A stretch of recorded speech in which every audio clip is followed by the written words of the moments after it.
राजस्थान में जनजातियों के आंदोलन। राजस्थान में स्थानीय सामंतवाद और ब्रिटिश साम्राज्यवाद के मध्य अपवित्र गठबंधन का प्रतिरोध सर्वप्रथम मेर, मीणा एवं भील जनजातियों में ने किया।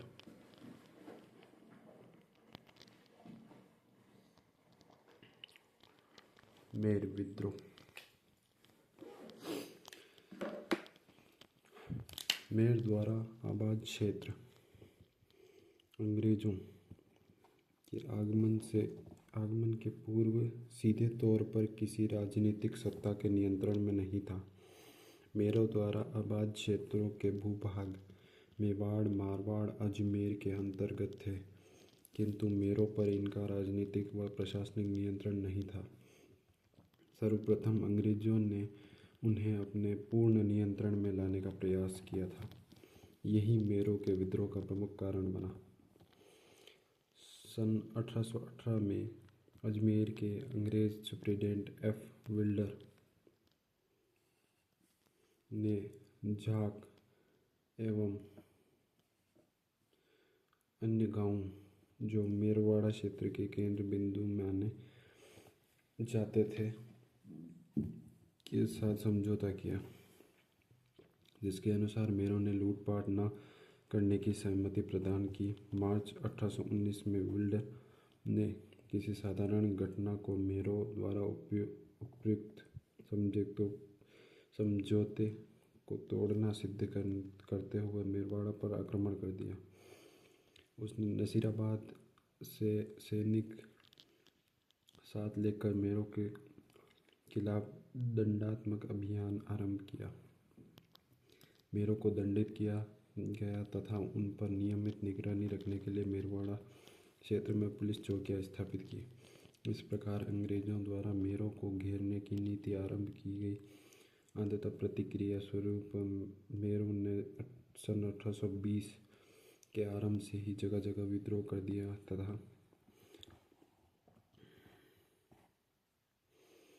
तथा अपने क्षेत्रों में पुलिस चौकियों व थानों को हटाने का प्रयास किया।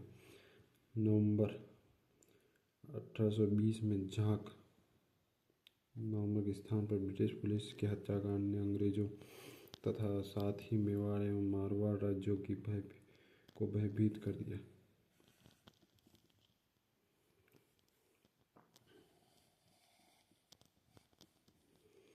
यहाँ मेर विद्रोह अत्यंत व्यापक व भयानक था। मेरों ने अनेक स्थानों पर अंग्रेज पुलिस चौकियों को जला दिया था तथा सिपाहियों को मार दिया था।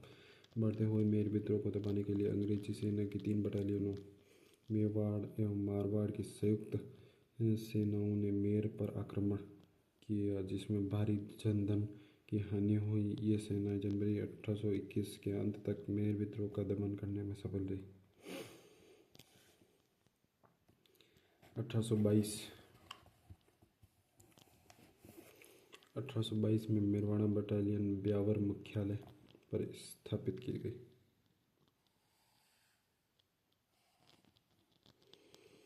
लंबे समय तक संपूर्ण मेरवाड़ा क्षेत्र ब्रिटिश नियंत्रण में रहा। ब्रिटिश प्रशासन 19वीं सदी के अंत तक कठोर दमनात्मक उपायों का सहारा लेकर मेरवाड़ा में शांति स्थापित करने में सफल रहा। 20वीं सदी के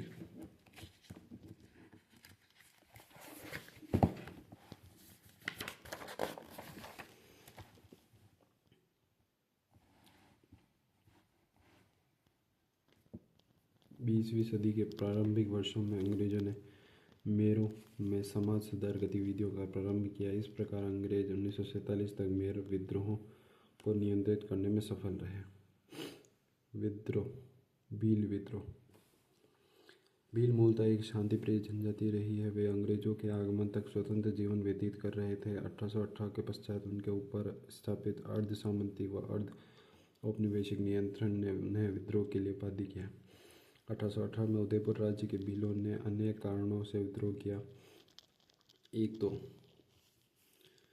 तो भीलों पर कर थोपने के अंग्रेजी प्रयासों ने भीलों में असंतोष को जन्म दिया। दूसरा, अंग्रेजों की भील दमन नीति के ने भीलों के मन में अंग्रेजों के विरुद्ध अनेक मनोवैज्ञानिक संदेह उत्पन्न कर दिए थे। तीसरा, ईस्ट इंडिया कंपनी के सहायक संधि के तुरंत पश्चात उदयपुर राज्य का आंतरिक प्रशासन जेम्स टोड ने अपने हाथ में ले लिया था तथा उसने भीलों पर राज्य का प्रभुत्व स्थापित करने के लिए भीलों को अपने नियंत्रण में लाने का प्रयास किया था। चौथा, 1818 की संधि के पश्चात अधिकांश देशी सेनाओं को भंग कर दिया गया था। भील राज्य एवं जागीरदारों की सेना में नियमित अथवा अनियमित रूप से नियुक्त रहते थे तथा इन सेनाओं के भंग होने से बेरोजगारी के चलते उनमें असंतोष उत्पन्न होना स्वाभाविक ही था। पांचवा, भील अपनी पाल के समीप ही गांवों से रखवाली ये नामक कर तथा अपने क्षेत्रों से गुजरने वाले माल व यात्रियों से बोलाई सुरक्षा नामक कर वसूल करते थे। जेम्स टोड ने राज्य की आय व राजस्व में वृद्धि के प्रयासों के अंतर्गत तथा भीलों पर कठोर नियंत्रण स्थापित करने के ध्येय से भीलों से उनके ये अधिकार छीन लिए थे। यह भील विद्रोह का तात्कालिक कारण बना। भीलों ने अपने इन परंपरागत अधिकारों को छोड़ने से इनकार करते हुए अंग्रेजों व उदयपुर राज्य के विरुद्ध विद्रोह कर दिया। 1818 के अंत तक उदयपुर राज्य के भीलों ने यह चेतावनी देते हुए अपनी स्वतंत्रता घोषित कर दी कि यदि सरकार उनके आंतरिक मामलों में हस्तक्षेप करेगी तो वे विद्रोह के लिए बाध्य होंगे। भीलों ने अपने क्षेत्रों की नाकेबंदी करते हुए राज्य के विरुद्ध बगावत कर दी। लंबे समय तक राज्य के अधिकारी भील क्षेत्रों में नहीं घुस सके। 1820 के आरंभ में अंग्रेजी सेना का एक अभियान दल विद्रोही भीलों के दमन हेतु भेजा गया, किंतु इसे सफलता नहीं मिली। अंग्रेजी सेना की इस असफलता ने भील विद्रोह को और अधिक तीव्र कर दिया था। आगे चलकर जनवरी 1823 में ब्रिटिश व रियासत की संयुक्त सेना ने दिसंबर 1823 तक भील विद्रोह को दबाने में सफलता प्राप्त की।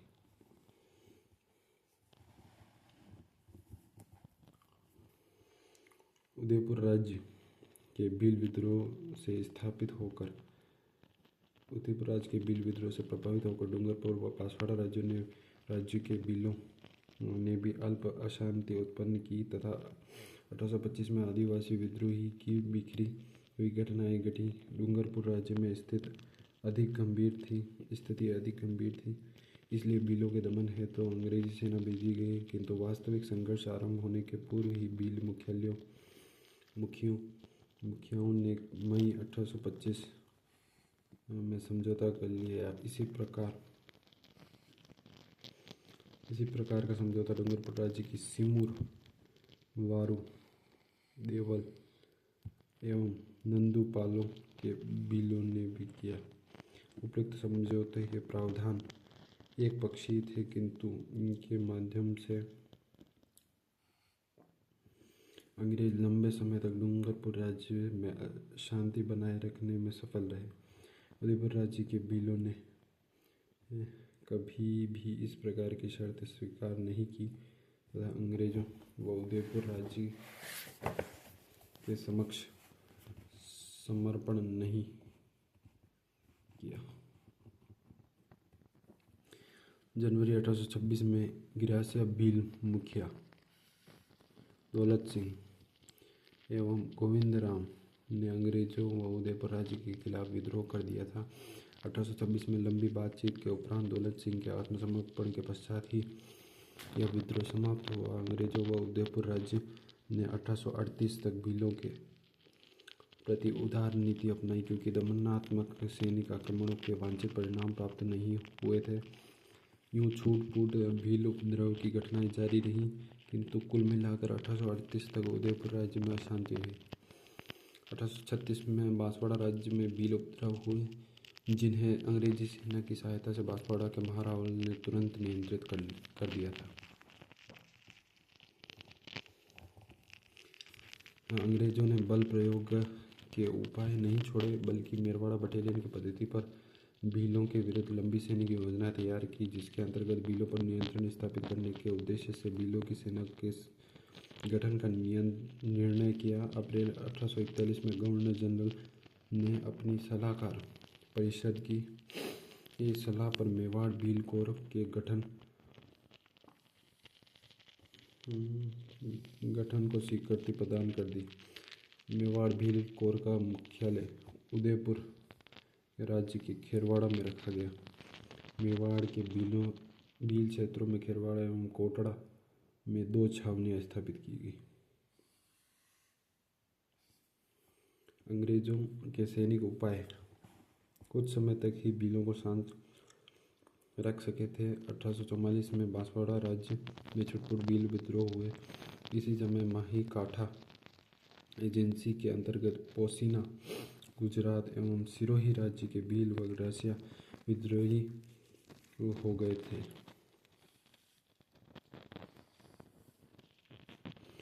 बांसवाड़ा राज्य के भील विद्रोह को गुजरात में 1846 के कुमार जीवे वसाओं के नेतृत्व में गुजरात के भील विद्रोह से बढ़ावा मिला। बांसवाड़ा राज्य ने अपने वकील कोठारी केसरी सिंह को सहायता हेतु वेस्टर्न मालवा ब्रिटिश एजेंट के पास भेजा था। अंग्रेजी सेना की सहायता से 1850 के अंत तक भील विद्रोह को कुचल दिया गया था। 1850 से 1855 के मध्य कोई बड़े भील विद्रोह की घटना नहीं घटी, किंतु दिसंबर 1855 में उदयपुर राज्य के कालीबास के भील विद्रोही हो गए थे। महाराणा ने मेहता सवाई सिंह को एक सेना लेकर 1 नवंबर 1856 को भीलों के दमन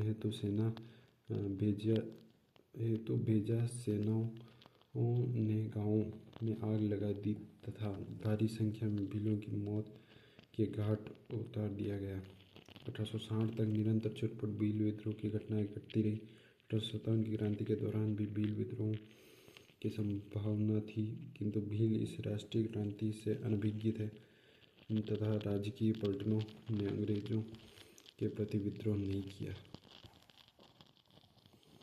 वर्ष 1861 में उदयपुर के समीप खेरवाड़ा क्षेत्र में भील उपद्रवों की घटनाएं सामने आई। 1863 ईस्वी में कोटड़ा के भील हिंसक गतिविधियों में संलग्न हो गए थे, जिसकी जिम्मेदारी मेवाड़ भील कोर के कमांडिंग अधिकारी ने उदयपुर राज्य पर सौंपी। क्योंकि राज्य के प्रशासनिक अधिकारी भीलों के साथ उचित व्यवहार नहीं कर रहे थे, इन आधारों पर हाकिम को स्थानांतरित कर दिया गया तथा सैनिक कार्रवाई व शांतिपूर्वक समझाकर भील उत्पात को शांत कर दिया गया था। तत्पश्चात 1867 में खेरवाड़ा व डूंगरपुर के मध्य देवलपाल के भीलों ने उत्पात आरंभ कर दिया, जिसे मेवाड़ भील कोर ने कुचल दिया। 1872 से 75 के दौरान बांसवाड़ा में भील विद्रोह की अनेक घटनाएं घटी। बांसवाड़ा राज्य में चिलकारी व शेरगढ़ गांव के भील छापामार गतिविधियों द्वारा अशांत रहे। 1873-74 के दौरान इन गांवों के भीलों ने खुला विद्रोह कर दिया था। उनकी गतिविधियां मध्य भारत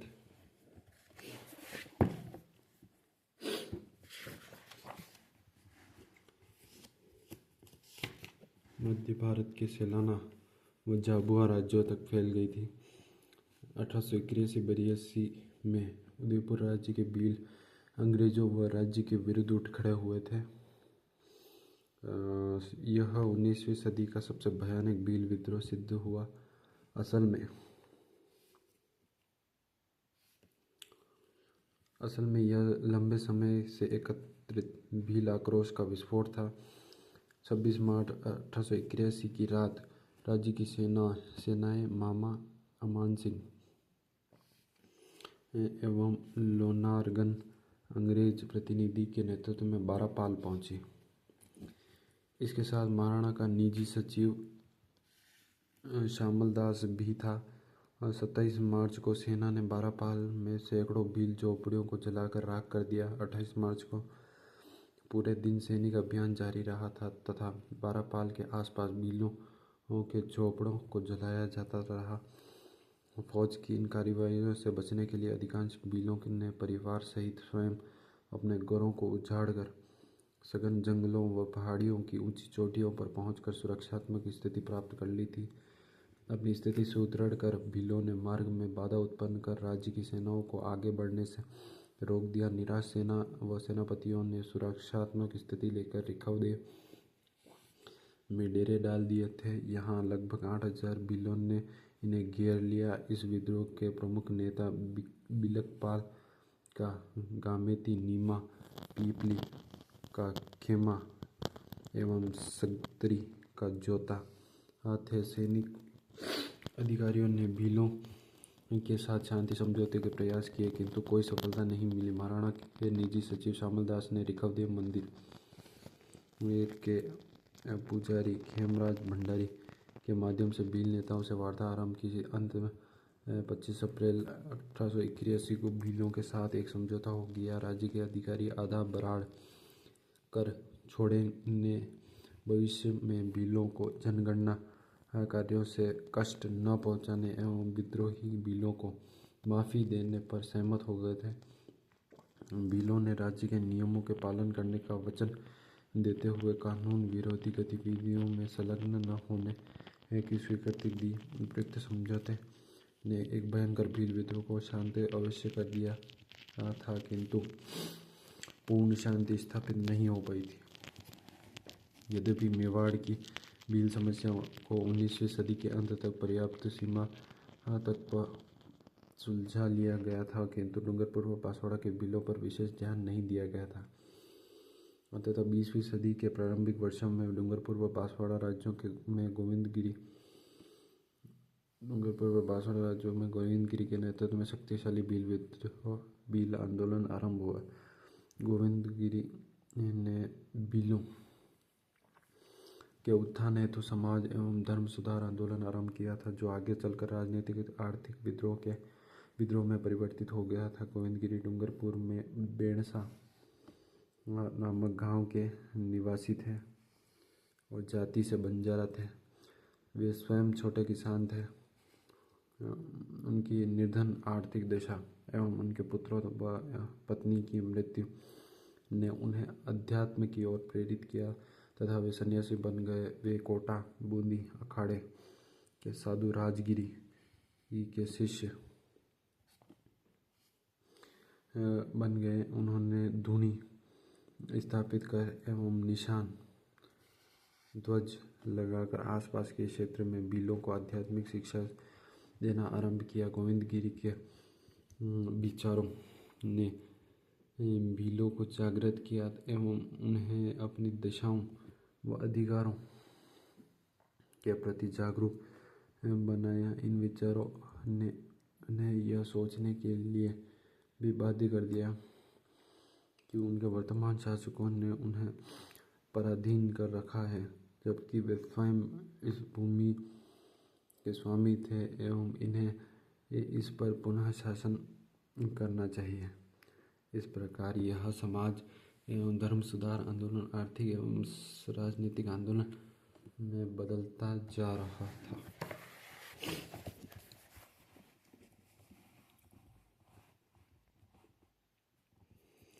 गोविंदगिरी की उपयुक्त शिक्षाओं व कल्याणकारी गतिविधियों के कारण उनका भगत पंथ भीलों में अत्यधिक लोकप्रिय हो रहा था। गोविंदगिरी के बढ़ते हुए प्रभाव से राजा आदि उनके अधिकारी एवं जागीरदार चिंतित होने लगे थे कि उसका बढ़ता हुआ प्रभाव कहीं उनकी सत्ता को पलट न दे। अंततः वे इन उपदेशकों अथवा प्रचारकों को अपने राज्य अथवा जागीर की सीमाओं से बाहर निकल जाने पर बाध्य करने लगे, जिससे वर्गीय कटुता बढ़ने लगी तथा समाज एवं धर्म सुधार आंदोलन राजनीतिक स्वरूप प्राप्त करने लगा था। सन 1908 में गोविंदगिरी ने राजपूताना छोड़कर 1910 तक एक कृषक के रूप में गुजरात में सूत एवं ईडर राज्य के भीलों में कार्य किया। उन्होंने इन राज्यों के भीलों को जागृत कर उनका शक्तिशाली जन आंदोलन तैयार किया था। ईडर राज्य के अंतर्गत पालपट्टा में भील आंदोलन से ऐसी स्थिति उत्पन्न हुई कि वहाँ के जागीरदार ने भीलों के साथ 24 फरवरी 1910 को एक समझौता किया। इस समझौते के अंतर्गत कुल 21 शर्तें थीं जो भीलों के अधिकारों से संबंध रखती थी। समझौते ने राजस्थान व गुजरात के भीलों को सामंती शोषण के विरुद्ध लड़ने का उत्साह दिया। यह समझौता गोविंदगिरी के आंदोलन की सफलता का कहा जा सकता है। सन 1911 के आरंभ में वह डूंगरपुर स्थित अपने मूल स्थान बेड़सा आए। वहाँ उसने धूनी स्थापित कर भीलों को आधुनिक पद्धति पर उपदेश देना आरंभ किया। 1911 में उन्होंने अपने पंथ को नए रूप में संगठित किया तथा धार्मिक शिक्षाओं के साथ साथ भीलों को सामंती व औपनिवेशिक शोषण से मुक्ति की युक्ति भी समझाने लगे। उन्होंने प्रत्येक भील गांव में अपनी धूनी स्थापित की तथा इनकी रक्षा हेतु कोतवाल नियुक्त किए गए थे। गोविंदगिरी द्वारा नियुक्त कोतवाल केवल धार्मिक मुखिया ही नहीं थे बल्कि अपने क्षेत्र के सभी मामलों के प्रभारी भी थे। वे भीलों के मध्य विवादों का निपटारा भी करते थे। इस प्रकार अन्य अर्थों में गोविंदगिरी की समानांतर सरकार चलने लगी, किंतु दूसरी ओर राजा व जागीरदारों द्वारा उनके शिष्यों का उत्पीड़न भी जारी रहा।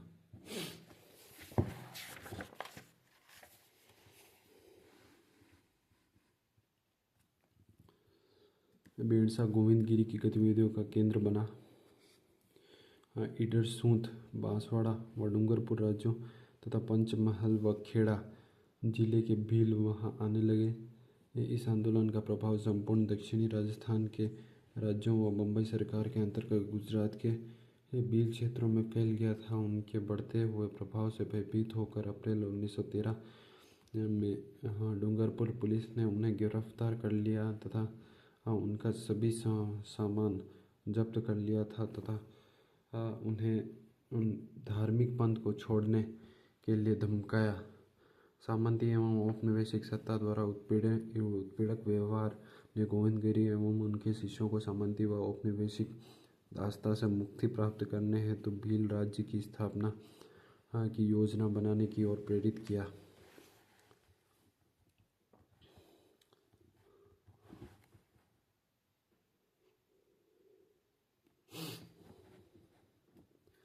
गोविंदगिरी अक्टूबर 1913 में मानगढ़ पहाड़ी पर पहुंचे तथा भीलों को पहाड़ी पर एकत्रित होने के लिए संदेशवाहक भेजे गए। धीरे धीरे भारी संख्या में भील पहाड़ी पर आने लगे तथा साथ में राशन पानी व हथियार भी ला रहे थे। इन गतिविधियों ने सूंद, बांसवाड़ा, डूंगरपुर, ईडर राज्यों को चौकन्ना कर दिया।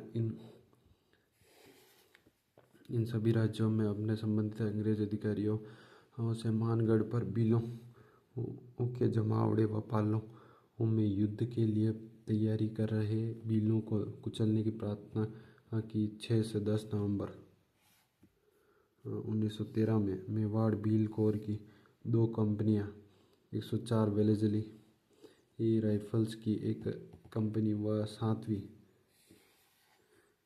राजपूत रेजिमेंट की एक कंपनी मानगढ़ पर भीलों के जमावड़े को कुचलने के लिए पहुंची। विफल वार्ताओं के बाद 17 नवंबर 1913 को अंग्रेजी फौजों ने मानगढ़ की पहाड़ी पर आक्रमण कर दिया। मानगढ़ की पहाड़ी के सामने दूसरी पहाड़ी पर अंग्रेजी फौजों ने तोप व मशीनें तैनात कर रखी थी एवं वहीं से गोला बारूद दागे जाने लगे। लगभग 1 घंटे तक मानगढ़ पर भीलों ने सेना का सफल मुकाबला किया, किंतु आधुनिक युद्ध सामग्री के समक्ष अधिक समय तक वे टिक नहीं सके।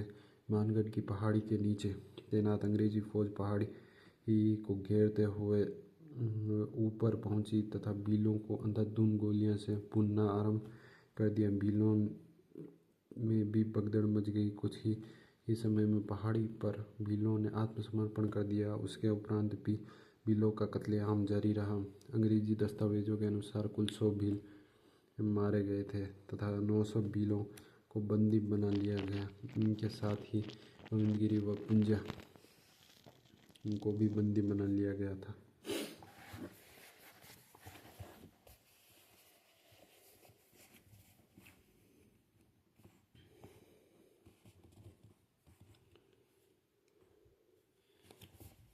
भील आंदोलन कुचल दिया गया था, किंतु भील अपने गुरु की गिरफ्तारी को लेकर आंदोलित थे। भीलों में गोविंद गिरी भारी लोकप्रिय थे क्योंकि उन्होंने उनके अनेक बुराइयों से मुक्ति दिलाई थी। अतः गोविंद गिरी की लोकप्रियता के कारण उनकी आजीवन कारावास की सजा को 10 वर्ष में बदल दिया गया और 7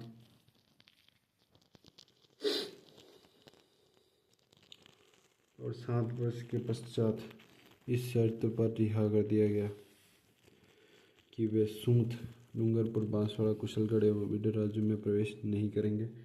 वे सरकारी निगरानी में अहमदाबाद संभाग के अंतर्गत पंचमहल जिले के जालोद नामक गांव में रहने लगे।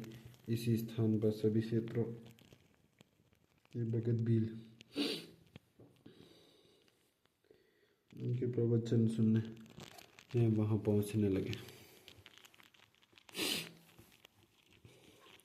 उदयपुर राज्य में मोतीलाल तेजावत के नेतृत्व में आंदोलन। असहयोग आंदोलन की जागृति के प्रभाव में 1921 में मेवाड़ व अन्य राज्यों के भीलों व गिरासियों ने मोतीलाल तेजावत के नेतृत्व में आंदोलन छेड़ा। मोतीलाल तेजावत उदयपुर राज्य के झाड़ोल ठिकाने के अंतर्गत कोलजारी गांव के निवासी ओसवाल बनिया जाति के थे। उन्होंने कुछ समय झाड़ोल ठिकाने के कामदार के रूप में भी कार्य किया था। इसी दौरान वह इस ठिकाने के भीलों के संपर्क में आए। झाड़ोल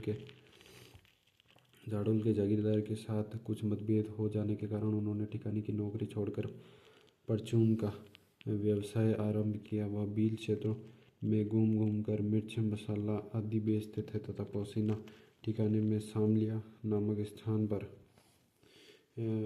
लगने वाले चित्र विचित्र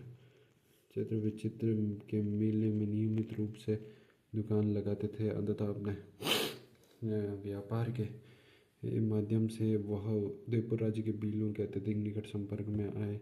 मोतीलाल तेजावत की समाज सुधार की गतिविधियों ने उन्हें भीलों के मध्य काफ़ी लोकप्रिय बना दिया था। इन उद्देश्यों के साथ उन्होंने आदिवासियों का एक ही आंदोलन भी आरंभ किया। एक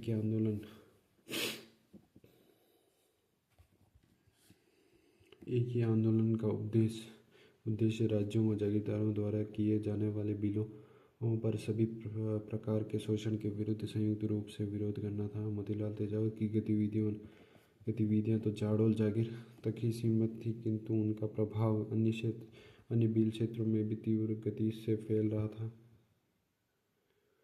उनके बढ़ते हुए प्रभाव से सत्ताधारियों का चिंतित होना स्वाभाविक था। सत्ताधारियों ने इसे एक चुनौती के रूप में लेते हुए भीलों पर जुल्म करने के कठोरतम कदम उठाए। इसी दौरान तेजावत विजय सिंह पति अन्य नेताओं से मिले तथा उनके साथ विचार विमर्श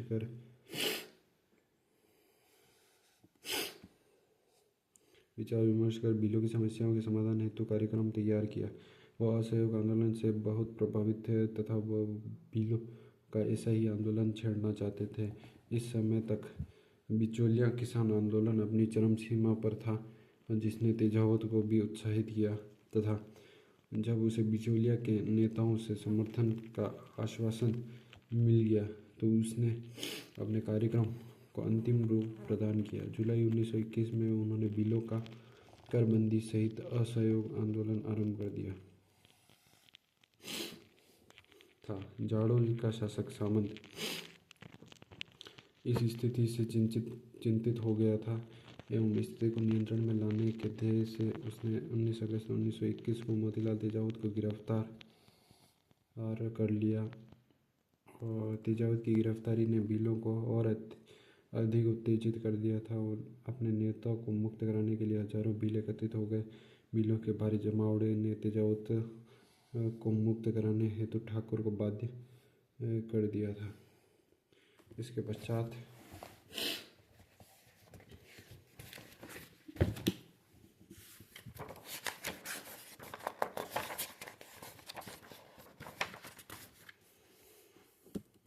तेजावत ने अपना आंदोलन और भी तीव्र कर दिया। दिसंबर 1921 तक उदयपुर राज्य में किसान एवं आदिवासी आंदोलनों के कारण एक विस्फोट स्थिति उत्पन्न हो गई थी। भील आंदोलन के बढ़ते हुए प्रभाव को देखते हुए ब्रिटिश अधिकारियों ने 1 जनवरी 1922 को भीलों को कुछ छूट देने का निर्णय लिया एवं तदनुसार जागीरदारों को सलाह दी गई थी। आंदोलन के परिणाम स्वरूप राज्य का यह निर्णय समर्पण का सूचक था, जिसने भीलों की इच्छा शक्ति को और अधिक बढ़ा दिया था। जनवरी 1922 में मोतीलाल तेजावत ने सिरोही राज्य में प्रवेश किया, जहां भारी संख्या में भील व ग्रासिया आदिवासी रहते थे।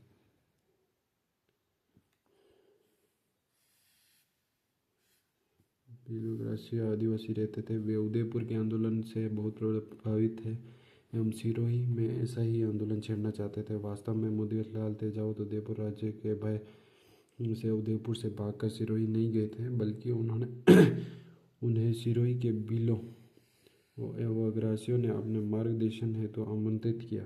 इस समय तक उन्हें यह भी पूरा भरोसा हो गया था कि उदयपुर में उनके अनुयायी उनकी अनुपस्थिति में आंदोलन चलाने में सक्षम थे। सिरोही राज्य मोतीलाल तेजावत के नेतृत्व में आदिवासी आंदोलन का दूसरा महत्वपूर्ण केंद्र बना। सिरोही राज्य में भी आदिवासियों की जीवन दशाएं मेवाड़ राज्य के भीलों के समान ही थी। सन 1922 में तेजावत ने सिरोही राज्य के आदिवासियों में प्रवेश किया। यह भी उन्होंने उदयपुर के भीलों की पद्धति पर ग्रासिया आदिवासियों में समाज सुधार के कार्य आरंभ किए। उसने ग्रासियों के उत्थान हेतु समाज सुधार के साथ साथ एक आर्थिक संघर्ष भी आरंभ किया। जनवरी 1922 में तेजावत ने भ्रमण करते हुए भीलों व ग्रासियों की अनेक सभाएं की तथा उन्हें कर बंदी व राज्य के साथ सहयोग हेतु खुला आह्वान दिया। 11 फरवरी 1922 को कांग्रेस के असहयोग आंदोलन वापस ले लिया था तथा ब्रिटिश अधिकारियों ने संपूर्ण भारत में किसान व आदिवासी आंदोलन को शक्तिपूर्वक कुचलने की नीति बनाई। दीवान रमाकांत मालवीय ने गांधी पथिक व राजस्थान सेवा संघ के नेताओं की सहायता से सिरोही के आदिवासी आंदोलन को समाप्त करने के प्रयास किए थे, किंतु अपने प्रयासों की असफलता से झुंझलाकर ग्रासियों के मुख्य गांव सियावा में कर वसूली के लिए सेना भेजने का निर्णय लिया। राज्य व अंग्रेजों की सेना ने इस गांव पर 12 अप्रैल 1922 को आक्रमण कर दिया। इस सैन्य कार्रवाई में अनेक ग्रासियों की जानें गई तथा फौज ने उनके घर, अनाज व पशु जलाकर उनके भारी नुकसान पहुंचाया। इसके पश्चात भी सैनिक अभियान जारी रहा। 5 मई 1922 को सेना ने बल्लोरिया गांव पर आक्रमण किया तथा इस गांव का बहुत बड़ा भाग जला दिया गया व इसमें 11 आदिवासियों की जानें गई। 6 मई को बुला एवं नवावास नामक गांवों को सैनिक आक्रमणों का शिकार होना पड़ा तथा इन गांवों की अधिकांश झोपड़ियां जलाकर राख कर दी गई। सिरोही राज्य व अंग्रेजी सेना की संयुक्त कार्रवाइयों ने भीलों व ग्रासियों का मनोबल तोड़ दिया था। ऐसी स्थिति में बुला, नवावास, वल्लोलिया व अन्य प्रभावित गांवों के आदिवासी मुखिया सिरोही के दीवान व पॉलिटिकल ऑफिसर से 11 व 12 मई 1922 को मिले एवं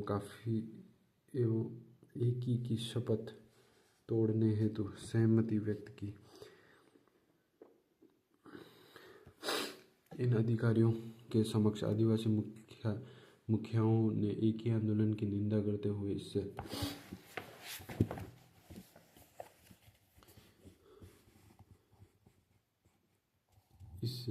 अपने आप को अलग घोषित किया। इस प्रकार सिरोही के आदिवासी आंदोलन को सत्ता पक्ष द्वारा कुचल दिया गया। अधिकारियों की मान्यता थी कि आदिवासियों ने एक ही आंदोलन को किसी राजनीति के तहत स्थगित कर दिया है एवं इस आंदोलन के पुनर्जीवित होने की पूर्ण संभावना है। अंततः दीवान व अधिकारियों ने सिरोही के शासक को सुझाव दिया कि आदिवासियों को कुछ छूट व सहूलियत देकर ही पूर्णतः शांति स्थापित की जा सकती है। मोतीलाल तिजावत ने 1923 के आरंभ में पुनः एक ही आंदोलन आरंभ करने का प्रयास किया, किंतु उन्हें सफलता नहीं मिली। फिर भी सिरोही राज्य में बाकर, शांतपुर, छिंदवाड़ा आदि परगनों में अशांति बनी रही। सन 1927 में जाकर आदिवासी पंचों ने सिरोही राज्य के अधिकारियों के साथ समझौता किया। तत्पश्चात इन परगनों में शांति स्थापित की जा सकी। मोतीलाल तिजावत के नेतृत्व में आरंभ सिरोही का आदिवासी आंदोलन सही अर्थों में 1929 में तिजावत की गिरफ्तारी के पश्चात ही समाप्त हुआ। उदयपुर व सिरोही राज्यों के भील व ग्रासियों 1921 से 29 के मध्य से मोतीलाल तिजावत के नेतृत्व में अशांत बने रहे। राज्यों के जागीरदारों व अंग्रेजों ने अशिक्षित व भोले आदिवासियों पर सभी प्रकार के अत्याचार किए। इसी क्रम में सैनिक कार्रवाइयों की एक श्रृंखला आरंभ की गई थी, जिसने आदिवासियों का मनोबल तोड़ दिया था। जनवरी 1924 के पश्चात तिजावत भूमिगत हो गए, क्योंकि उनकी गिरफ्तारी पर उदयपुर, सिरोही व ईडर राज्यों ने पुरस्कार घोषित कर दिए। अधिकारियों की यह स्पष्ट मान्यता थी कि जब तक तिजावत को नहीं घेरा जाएगा, तब तक आदिवासी आंदोलन शांत नहीं होंगे। 3 जून 1929 को ईडर राज्य की पुलिस ने खेड़ ब्रह्मा नामक इस गांव में तिजावत को गिरफ्तार कर लिया। ईडर पुलिस ने उसे उदयपुर राज्य को सौंप दिया, जहां उनके विरुद्ध आपराधिक मुकदमा चलाया गया। सन 1936 तक इसमें कोई अंतिम निर्णय नहीं हुआ तथा तिजावत को जेल में ही रखा गया। उन्हें 3 अप्रैल 1936 को जेल से इस शर्त पर रिहा किया गया कि वह कोई आंदोलनात्मक कार्य नहीं करेंगे तथा उदयपुर राज्य की अनुमति के बिना उदयपुर शहर से बाहर नहीं निकलेंगे। उदयपुर राज्य ने उनके गुजारे के लिए 30 रुपये प्रतिमाह भत्ता स्वीकृत किया। पुनः उन्हें जनवरी 1945 में बंदी बना लिया गया था, जब उन्होंने बोमट क्षेत्र में प्रवेश करने की कोशिश की तथा उसे फरवरी 1947 में जेल से रिहा किया गया था। मीणा विद्रोह। नई भूमि व राजस्व व्यवस्था के प्रति अपना रोष प्रकट करने के लिए 1851 में उदयपुर राज्य के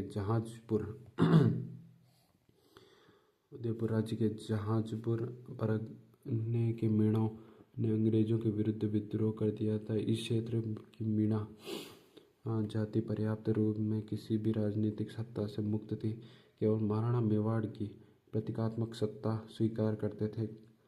कर्नल टॉड ने उनका जीवंत विवरण प्रस्तुत किया है, जो उपयुक्त तथ्य को सिद्ध करता है। ये अंग्रेज ही थे जो इस क्षेत्र पर उदयपुर राज्य का कठोर नियंत्रण स्थापित कर सके। ब्रिटिश शासित अजमेर प्रांत के समीप स्थित इस मीणा क्षेत्र पर राज्य की सत्ता स्थापित हो सकी थी। वास्तव में अंग्रेज आदिवासी समुदायों के प्रति पूर्वाग्रहों से ग्रसित थे, इसलिए अंग्रेज इन लोगों के साथ बड़ी कठोरता का व्यवहार करते थे। 1820-21 में अंग्रेजों द्वारा मेरों के दमन से मीणा समुदाय के लोग भली भांति परिचित थे। अंततः जहाजपुर क्षेत्र में मीणा समुदाय तथा अंग्रेज अधिकारियों के मध्य विरोध अस्तित्व में आया।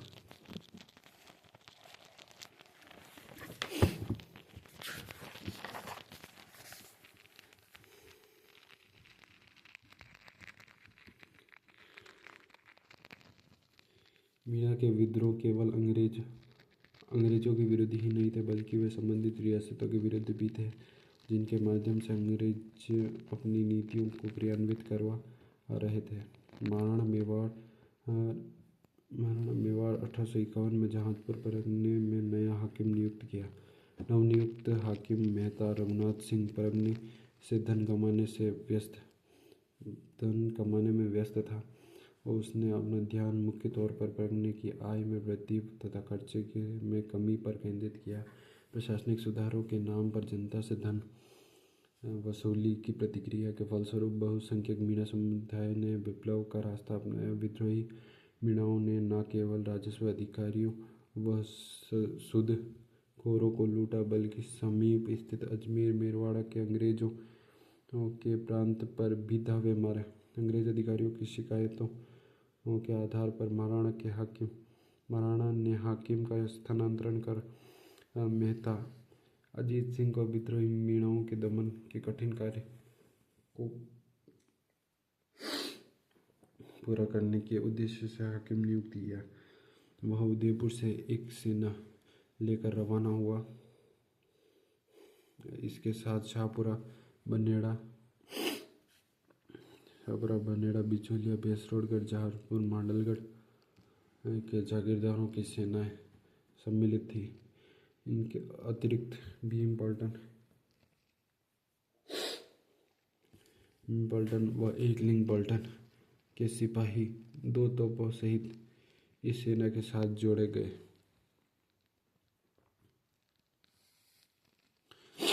Agent to governor general in Rajputana के कहने पर जयपुर, टोंक एवं बूंदी राज्यों ने अपने राज्य की सीमाओं पर चौकसी पक्की कर दी, जिससे जहाजपुर के मीणाओं को अन्य राज्यों के मीणाओं द्वारा सहायता व समर्थन की संभावना को समाप्त कर दिया गया। उदयपुर की सेनाओं ने छोटी लोहारी, बड़ी लोहारी नामक गांवों पर आक्रमण किया, जो मीणा विद्रोह के मुखियाओं के गांव थे। सेनाओं ने दोनों ही गांवों को नष्ट कर दिया तथा मीणा सपरिवार मनोहरगढ़, देवखेड़ा के पहाड़ियों की ओर भाग गए। वहां उन्होंने रक्षात्मक स्थिति प्राप्त कर ली थी। इसी बीच जयपुर, बूंदी, टोंक राज्यों से तमाम प्रतिबंधों के उपरांत भी लगभग 5000 मीणा लोग जहाजपुर के मीणाओं की सहायतार्थ पहुंच गए थे। उदयपुर की सेनाओं ने भरसक प्रयत्न किए, किंतु सघन झाड़ियों व पहाड़ी क्षेत्र प्रदेश होने के कारण सैनिक कार्रवाई में अनेक रुकावट उत्पन्न हो रही थी, इसलिए इस सेना को कोई सफलता नहीं मिली। राज्य सेना के लगभग 57 सिपाही इस अभियान में मारे गए। दिसंबर 1854 में agent to governor general in Rajputana, Mewar का पॉलिटिकल एजेंट व हाड़ौती का पॉलिटिकल एजेंट संयुक्त रूप से सेना सहित जहाजपुर पहुंचे तथा जहाजपुर व इटोदा में 1 महीने तक रुके रहे। जनवरी 1855 के अंत तक मीणा विद्रोही इस सेना के समक्ष आत्मसमर्पण के लिए बाध्य हो गए थे और भविष्य में मीणाओं का सामना करने के उद्देश्य से फरवरी 1855 में जयपुर, अजमेर, बूंदी, मेवाड़ की सीमाओं पर स्थित देवली में एक सैनिक छावनी स्थापित की। मीणाओं पर नियमित निगरानी रखने के ध्येय से छावनी के आसपास पुलिस थाने भी स्थापित किए गए। इस प्रकार मीणाओं का विद्रोह दबाया जा सका। 1855 में देवली छावनी को नवगठित अनियमित सेना का मुख्यालय बनाया गया था, जो 1857 से 1860 के दौरान 42वीं देवली रेजिमेंट अथवा मीणा बटालियन के नाम से जानी जाती रही। 1921 में 42वीं देवली रेजिमेंट व 43वीं एरिनपुरा रेजिमेंट को समाप्त कर दिया गया। उनके स्थान पर मीणा कोर की स्थापना की गई थी। दिल्ली ने इस सेना का गठन राजस्थान में आदिवासियों के प्रति अंग्रेजी नीति का विस्तार कहा जा सकता है। वास्तव में इस तरह के दमनात्मक उपायों का विस्तार आदिवासी समस्या का समाधान नहीं था, किंतु नवगठित अमानवीय व अपवित्र औपनिवेशिक व सामंती मेल द्वारा स्थापित राजनीतिक सत्ता से और कुछ आशा नहीं की जा सकती थी। पुनः जनवरी 1860 में जहाजपुर के मीणाओं ने विद्रोह कर दिया। महाराणा ने 29 जनवरी 1860 को चंद सिंह के नेतृत्व में जहाजपुर की ओर एक सेना भेजी। उसने गाडोली लोहारी गांवों पर आक्रमण किया। राज्य सेना ने गांवों को लूटा व आगजनी भी की। भारी संख्या में मीणाओं को बंदी बनाया गया तथा 6 लोगों को तोप से उड़ा दिया गया था। मीणाओं पर पुलिस थानों में नियमित उपस्थिति थोप दी गई। इस प्रकार जहांगीर का मीणा विद्रोह अंतिम रूप से नियंत्रित हो गया। अतिथि प्रश्न, मेवाड़ बटालियन का मुख्यालय कहाँ स्थित था? मेवाड़ भील कोर का मुख्यालय कहाँ स्थित था? भगत पंथ के प्रतिपादक कौन थे? एक ही आंदोलन किसने आरंभ किया? 1921 में देवली रेजिमेंट और एरिनपुरा रेजिमेंट को समाप्त कर किस नवीन बटालियन का गठन किया गया था?